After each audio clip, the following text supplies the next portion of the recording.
어제 우리가 계시록 19장 1절부터 10절까지 말씀을 살피면서 어린 양의 혼인잔치에 대해서 같이 공부했습니다. 어린 양 대신 예수님의 신부된 교회, 우리가 가질 수 있는 독특한 것이 뭐라 그랬어요?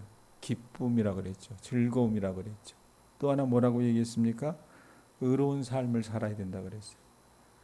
그걸 발견하고 그것을 우리 삶에 어떻게 적용할 수 있을지 고민하다가 제가 설교 후반부에 제 어릴 적 경험을 들여서 이 구원의 감격을 늘 가슴에 새기고 살아야 된다는 얘기를 하면서 말씀을 맺었습니다.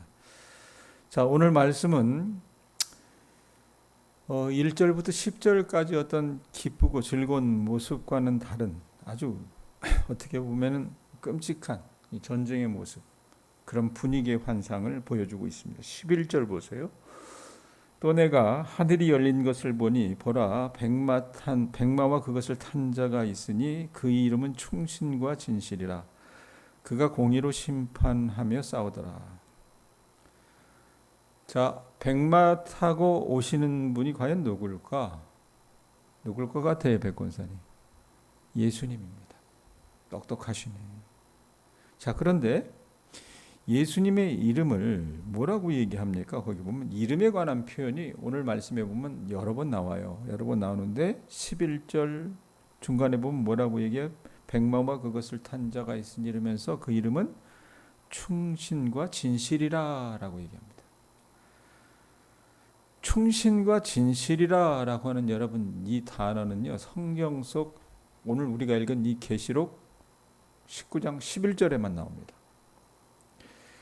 이 비슷한 표현이 어디에 나오냐면은 7번째 교회였던 라오디게아 교회, 그러니까 계시록 3장 말씀에 보면 나오죠. 후반부에 예수님께서 사도 요한을 통해서 편지하실 때에 우리 주님께서 자신을 뭐라고 소개하시냐면 충성되고 참된 증인이라고 표현하신 적이 있어요. 그것과 어떻게 보면 궤를 같이 한다 보시면 될 것 같습니다. 자, 그 주님, 충신과 진실이라 하시는 주님이 장차 재림하실 때 어떻게 하신대요? 11절 후반부에 뭐라 그래? 그가 공의로 심판하며 싸우더라 이렇게 얘기하죠. 공의를 바탕으로 심판하며 싸우실 것이라 말씀하신다 그 말입니다. 자, 그러면서 계속해서 이 예수님이 재림하실 때 그분을 그분이 어떤 분인지 이 꾸미는 말들이 계속 나와요. 그게 쭉 이어져 가는데 한번 보세요. 16절까지 이어지는데 우선 12절 보시기 바랍니다. 자, 그 눈은 뭐 같대요? 불꽃 같고 그 머리에는 많은 관들이 있고 또 이름 쓴 것 하나가 있으니 자기밖에 아는 자가 없고 13절에 또 그가 피 뿌린 옷을 입었는데 그 이름은 하나님의 말씀이라 칭하더라 이랬어요. 자, 우선 주님의 눈이 뭐 같대요? 불꽃 같다라고 해요. 자, 이 불꽃 같다라고 하는 표현은요, 우리 예수님께서 여러분 우리의 뭘 보세요? 겉모양을 보십니까? 아니죠. 우리의 중심을 꿰뚫어 보시는 분이시기 때문에 사람의 생각과 동기까지 살피시는 분이시라 그 말입니다. 그런데 그 예수님이 보면은 어때요? 머리에 뭘 쓰고 계셨어요? 많은 관들이 있다라고 해요. 이 관이 뭘까? 금관, 면류관을 상징을 하는데 한 개의 관을 쓰신 것이 아니라 말씀에 보면 어떤 관을 쓰셨대요? 많은 관을 쓰셨다라고 얘기해요. 여러분, 일반적인 세상의 왕들은요, 왕관을 하나만 쓰지만 본문에서 그리고 있는 심판에 주로 오실 예수님은요, 그때 오실 때 어떻게 해요? 많은 관을 쓰신, 많은 관을 쓰시고 오신다 그 말입니다. 그건 뭐냐면 말씀에 있는 것처럼 그 주님께서 만왕의 왕이시고 만주의 주이신 것을 선포하시며 절대적인 주권이 누구에게 있다는 거예요? 우리 예수님에게 있다는 것을 말한다 그 말입니다. 자, 그리고 거기 보면은 많은 관들이 있고 이래 놓고 12절 뒷부분에 보면 또 이름 쓴 것 하나가 있으니 자기밖에 아는 자가 없다라는 표현이 있어요. 이게 무슨 뜻일까? 예? 면류관 위에 쓰여진 신비로운 이름이 있는데 그걸 여러분 누구면 안돼요? 주님밖에 모른대요. 주님밖에만 안답니다. 예? 이건 뭐냐면 세상 누구와도 공유할 수 없는 성부 하나님과의 독특한 관계를 우리 주님께서 맺고 계셨잖아요. 그래서 이제는 그것이 주님을 믿는 자들이 예수님과의 어떤 깊은 인격적인 관계를 맺고 있다라고 하는 그런 뜻도 된다라고 얘기합니다. 자, 그런 주님이 그 관을 쓰시고 자기밖에 아는 자가 없는 그 이름을 가지신 그 주님이 13절에 보면 어떤 옷을 입으셨대요? 피 뿌린 옷을 입었는데, 이 표현이 있어요. 피 뿌린 옷. 그러면 이 주님의 이 세마포 옷에 이 피 뿌린 피는 누구의 피일까? 어린 양의 피일까? 뭐 이런저런 얘기하지만 오늘 말씀 전체 문맥으로 보면 예수님을 대적하는 이 적군의 피로 보는 게 옳다라고 얘기합니다. 자, 그래놓고 예수님의 이름을 다시 얘기합니다. 뭐라고 얘기합니까? 11절에는 그 이름은 충신과 진실이라 그랬는데 13절에는 뭐라고 얘기해요? 그 이름은 하나님의 말씀이라 칭하더라 라고 해요. 요한복음 여러분 1장에 보면은 태초에 말씀이 계시니라 라고 하면서 우리 예수님을 소개하잖아요. 예? 요한계시록도 사도 요한이 있었어요. 그래서 뭐라고 얘기합니까? 그가 요한복음에 기록한 것처럼 예수님을 하나님의 말씀이라 그렇게 칭합니다. 자, 그래놓고 그 예수님, 그렇게 이름하신 예수님께서 오시는데 보세요. 누가 따라옵니까? 14절 보세요. 하늘에 있는 뭐가? 군대들이 희고 깨끗한 세마포 옷을 입고 백마를 타고 그를 따르더라. 우리 예수님께서 구름 타고 이제 심판의 주로 내려오실 때 주님의 뒤에 뭐가 따른다 그랬어요? 백마를 타고 희고 깨끗한 세마포 옷을 입은 하늘의 군대, 그 천사의 군대들이 어떻게 해요? 뒤따를 것이다 라고 얘기를 해요. 자, 그러면서 보세요. 15절, 16절 어떤 무장을 하고 오십니까? 그의 입에서 뭐가 나왔어요? 예리한 검이 나오니 그것으로 어떻게 하신답니까? 만국을 치겠고 친히 그들을 철장으로 다스리며 또 친히 하나님 곧 전능하신 이의 맹렬한 진노에 포도주 틀을 밝혔고 그 옷과 그 다리에 이름을 쓴 것이 있으니 만왕의 왕이요 만주의 주라 하였더라. 자, 우리 예수님께서 이제 마지막 날 심판의 주로 오셔서 세상을 심판하실 때 칼이나 창과 같은 무기를 쓰지 않으시고 15절에 보면 뭐 하신대요? 그 어디에서? 입에서 예리한 검이 나온답니다. 예수님의 입에서 예리한 검이 나온다. 이건 뭡니까? 칼과 창을 쓰지 않으시고 가장 확실한 영적 무기였던 하나님의 말씀으로 세상을 심판하실 것이라고 말씀하시는 겁니다. 예? 그러면서 이방 나라들을 거기 보면 뭐라고 얘기해요? 그들을 철장으로 다스린다 그러죠. 이 철장은 뭐냐면 쇠지팡이, 이 왕의 권위를 나타내요. 예?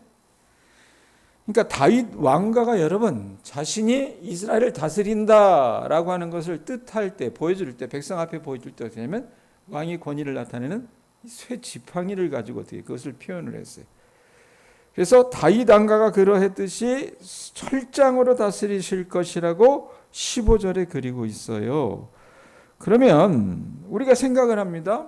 예수님이 도대체 무슨 자격으로 이런 심판을 행하시는가? 그것에 대한 답이 16절 뒷부분에 나와요. 자, 그렇게 주님이 심판하시면서 행하시는데 16절 뒷부분에 뭐라고 얘기합니까? 예수님의 이름을 아까 우리가 여러분 11절에도 보면 예수님의 이름이 나왔어요. 충신과 진실이라 그랬고 13절에도 예수님의 이름을 하나님의 말씀이라 그랬는데 16절에도 뭐라고 얘기합니까? 그것과 다리에 이름을 썼대요. 그런데 예수님의 이름을 어떻게 표현합니까? 16절에서는 뭐라 그래요? 만왕의 왕이요 만주의 주라 하였더라. 예? 만왕의 왕이요 만주의 주이시기 때문에 어떻게 세상을 심판하실 수 있는 거라 그 말입니다. 자, 여러분 사도 요한이 이 계시록의 환상을 받을 때에 그 AD 90년 그 당시 96년 그 당시의 상황은 어떤 상황이라 그랬어요? 로마의 그 악한 임금이었던 도미티아누스 황제가 마치 자기가 세상의 모든 왕들의 왕이고 모든 주의 주가 된 것처럼 이 선하를 호령하면서 예수 믿는 사람들을 핍박하고 죽이고 그랬다 그랬어요. 자, 그런데 어떻게 보면 그 인간에게도 하시는 말씀이에요. 뭐라고 얘기합니까? 장차 주님께서 세상을 심판하실 텐데 도대체 어떤 권위로 그렇게 말씀하시는가 얘기했을 때 만왕의 왕이요 만주의 주가 되시기 때문에 심판하신다라고 얘기하셨어요. 우리 예수님은요 자칭 이 왕이라는 모든 사람들의 어떤 왕이 되시는 분이라 그 말입니다. 도미티아누스가 자기가 모든 왕의 왕이라 그랬지만 너 그거 아니야. 예수만이 모든 왕의 왕이시여 이렇게 얘기하고 또 자칭 주라 여기는 모든 사람의 주가 되시기 때문에 어떻게 해요? 세상을 심판하실 것이라 그 말입니다. 끝날에는. 자, 그러면서 이 심판주로 오시는 예수님께서 싸워가시는 모습이 17절에서 21절까지 이제 그리고 있는데, 자, 이제 마지막 전쟁이 있어요. 전쟁이 있는데 이 지상 세력들이 여러분 어디에 모입니까? 우리가 이번 주에 살펴보면 어디에 모여요? 아마겟돈이라고 하는. 예? 아마겟돈에 모여 있고 주님과 우리 주님을 따르는 군대들은 하늘에 모여 있는데 한 천사가 여러분 외칩니다. 17절, 18절 한번 보세요. 사도 요한이 그걸 봐요. 자, 또 내가 보니 그래 놓고 어떤 뭐가 있어요? 한 천사가 태양 안에 서서 공중에 나는 뭐를 향하여? 모든 새를 향하여, 사람을 향해서 얘기하는 게 아니에요. 짐승 가운데 모든 새를 향하여 뭐라고 얘기합니까? 큰 음성으로 외쳐와서 이르되 이래 놓고 새들에게 얘기해요. 뭐라고? 하나님의 큰 잔치에 모여 왕들의 살과 장군들의 살과 장사들의 살과 말들과 그것을 탄 자들의 살과 자유인들이나 종들이나 작은 자나 큰 자나 모든 자의 살을 먹으라 하더라 이렇게 얘기했어요. 다시 말하지만 천사가 땅에 살고 있는 사람들에게 말하는 것이 아니라 누구에게 말했다 그랬어요? 새들에게 말했다. 혹시 우리는 이거 보잖아요. 시골에 사니까 도로 같은데 아침에 이렇게 쭉 가다 보면 짐승이 밖에 나와 있다가 차에 깔려 죽은 그 짐승들이 있죠. 로드킬 당했다 그러잖아요. 그러면 사람이 그걸 치우지 않으면 가끔가다 뭘 봐요? 까마귀가 와서 그 죽은 고기를 어떻게 뜯어먹죠. 시골에 사니까 우린 그거 보잖아요. 그죠? 그 형상을 여러분 그리시면 돼요. 죽은 고기를 먹는 그 까마귀 같은 새들에게 천사가 와서 외치는 거예요. 예? 그럼 새들 입장에서는 어때요? 그게 잔치잖아요. 이게 웬 떡이냐 하지 않겠어요? 예? 그러니까 새들은 이제 곧 벌어질 이 시체들의 잔치를 기다리면서 어떻게 해요? 하늘을 뱅뱅 날고 있는 거예요. 천사가 이 아마겟돈 전쟁에서 죽을 모든 사람들의 살을 먹으라며 새들을 하나님의 큰 잔치로 이제 초대하는 거라고 말입니다. 예? 그러고 나서 이 심판의 구체적인 결과를 20절, 21절이 그리고 있습니다. 보세요. 짐승이 잡히고 그 앞에서 표적을 행하던 모두 잡혔어요. 거짓 선지자도 함께 잡혔어요. 자, 모두 잡히고 먼저 짐승. 예? 왕이라는 그 짐승, 세상의 왕이라는 그 짐승이 잡히고 그 다음에 거짓 선지자도 함께 잡혔으니 이는 그 다음에 뭐라고 얘기합니까? 짐승의 표를 받고 그의 우상에게 경배하던 자들을 표적으로 미혹하던 자라. 이 아주 나쁜 놈. 예? 그것이 어떻게 해요? 잡혔다 그러잖아요. 예수님께서 장차 오셔서 심판하실 때. 그래놓고 어떻게 해요? 이 둘이 어떤 형벌을 받습니까? 자, 산채로 어디에 던져져요? 유황불 붙는 못에 던져지고 그 나머지는 말 탄 자의 입으로부터 나오는 검의 죽음에 모든 새가 그들의 살로 배불리더라 그랬습니다. 짐승과 거짓 선지자는 두목격이죠. 이것들은 산채로 유황불 붙는 못에 던져지게 돼요. 이것들이 워낙 가증스럽고 극악하게 하나님을 모독하고 믿는 사람들을 핍박했기 때문에 산채로 어떻게 유황불 붙는 못에 던져진다고 말입니다. 이건 어떻게 가장 끔찍한 고통의 장소에 가장 1순위로 그들이 심판을 당한다고 말입니다. 그리고 그 전쟁터에서 남은 나머지 사람들은 주님의 입에서 나오는 그 말씀의 검에 의해서 죽게 됩니다. 자, 이 말씀이 오늘 여기까지가 오늘 말씀의 줄거리라고 보시면 될 것 같아요. 이거 어떻게 적용할까? 계시록 말씀처럼 우리가 같이 나눌 때 예수님은 사랑의 하나님, 은혜의 하나님일 수도 있지만 그것만이 아니라 그랬어요. 그렇죠? 예수님의 뒷모습이 있어요. 앞모습은 사랑과 은혜의 하나님일 수 있습니다. 근데 뒷모습은 뭐예요? 진리의 하나님이세요. 의와 공평의 하나님이십니다. 그렇기 때문에 어떻게 해요? 오늘 말씀에 있는 것처럼 세상을 종국에는 심판하신다고 말입니다. 예? 우리 주님께서 장차 능력으로 오셔서 오늘 말씀에 그리고 있는 것처럼 이 세상을 심판하실 거예요. 그리고 우리는 이 생에서의 우리가 주님과 과연 함께 했느냐, 동행했느냐에 따라서 그분 앞에서 어떻게 합니까? 설 수 있는 자와 넘어질 자로 나누게 될 거라고 말입니다. 여러분, 요즘 세상에 보면 최종 권세는, 능력은 세상으로 보면 어떻게 해요? 마치 여러분 요즘 세상을 호령하는 인간이 딱 하나 있어요. 이게 누굽니까? 윤석열은 감옥에 갔으니까 차치하고라도 누구예요? 미국 대통령 트럼프가 마치 이 지구를 어떻게 지구 흔드는 것처럼 보여요. 그러나 저는 분명히 믿습니다. 그도 하나님의 심판대 앞에 서야 될 어쩔 수 없는 한 인간에 불과합니다. 오로지 우리 예수 그리스도만이 세상을 심판하실 수 있다고 말입니다. 예수님은요, 트럼프처럼 자칭 왕이라는 모든 사람의 왕이시고 또 어떤 사람처럼 자칭 내가 내 삶의 주인이야 이렇게 생각하는 그 주라고 생각하는 모든 사람의 주가 되시기 때문에 이 세상을 심판하시는 거라고 말입니다. 자, 그런데 오늘 말씀에 보면 제 눈에 딱 들어오는 말씀은 뭐였냐면 15절 말씀에 주님이 그 세상을 심판하실 때 무엇으로 심판하신대? 15절 보면 뭐라 그래? 한번 거기 봐요. 그의 입에서 뭐가 나오는데요?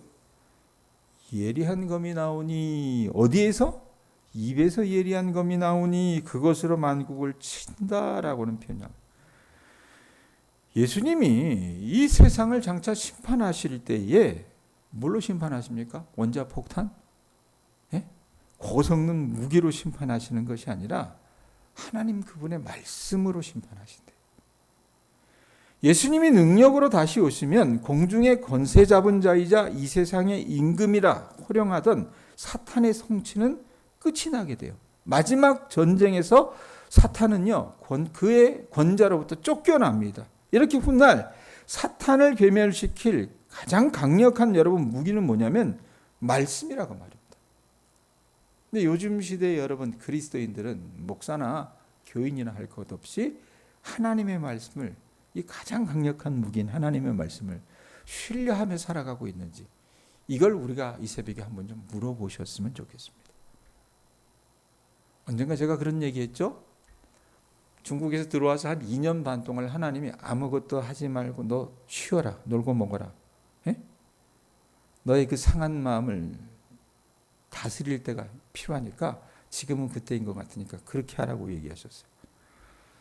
근데 일해야지 왜 놀고 먹어요? 처자식이 있는데. 근데 하나님이 여러분 그렇게 쉬라고 얘기하실 때는 쉴 수 있는 돈과 모든 안식처를 허락을 해주시고 쉬라고 하셨어요. 제가 그 이야기를 대전에 이제 좀 쉬다가 이제 사역을 좀 해야 되겠다 그래서 대전에 어느 대학에 사는 대학교회 부목사를 구한다 그래가지고 그 자기소개서에 그걸 써가지고 이력서에 써가지고 최종 이제 그 소위 말하는 면접 대상자로 뽑혀서 가서 이야기를 나누는데 그 담임 목사님이 딱 보다가 그런 얘기를 해요. 뭐라 그랬냐면 자기가 의문스러운 것이 어떻게 2년 반 동안 아무것도 안 하고 그럴 수 있니? 뭘 먹고 살았네요. 그래서 제가 한마디 했어요. 언젠가도 새벽에 말씀드렸지만 성경이 써 있지 않습니까? 사람이 떡으로 사는 것만이 아니라 하나님의 입에서 나오는 모든 말씀으로 살 것이라고요.